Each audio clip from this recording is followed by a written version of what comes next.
So what the hell is up, YouTube? Oshan here.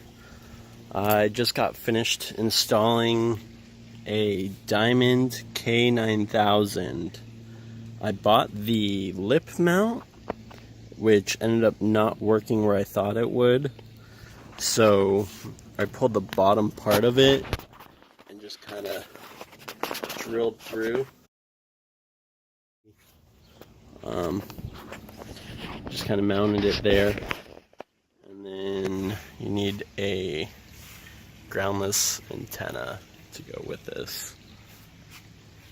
So I kind of the wire in a loom. I put it through that hole, which runs down through here. And then I just drilled a hole right there, which is right about there. So then I just ran the wire down,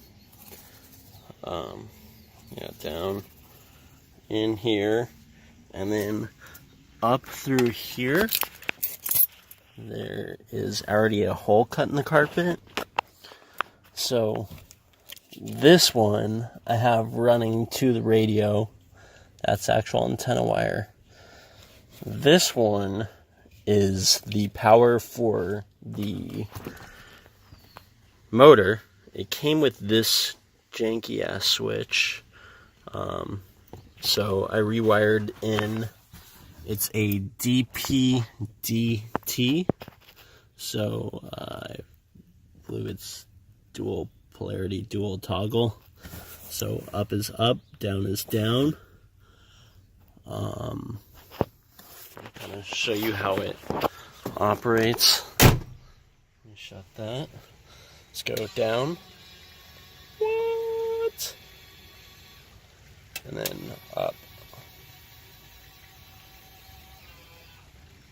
And it's cool, it automatically shuts off. So if you leave the toggle, mine, for some reason, I didn't get one that is a momentary. So it doesn't ruin the motor, it just automatically shuts off. So that was pretty cool.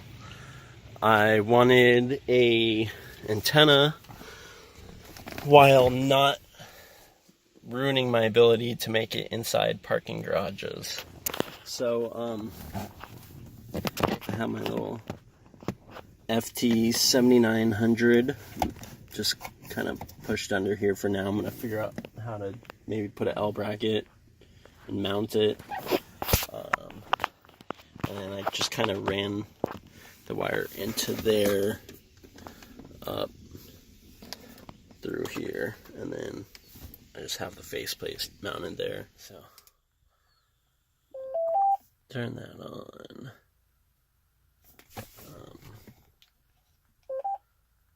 Can't believe no one's on.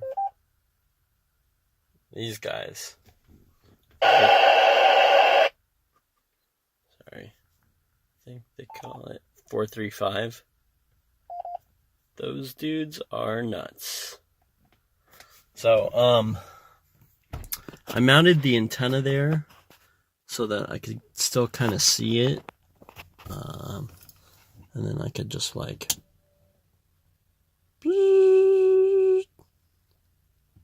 and then so I like that location. It's worked out for me, and it kind of just tucks right in there with my top. So hope this helps someone else. Thanks for watching.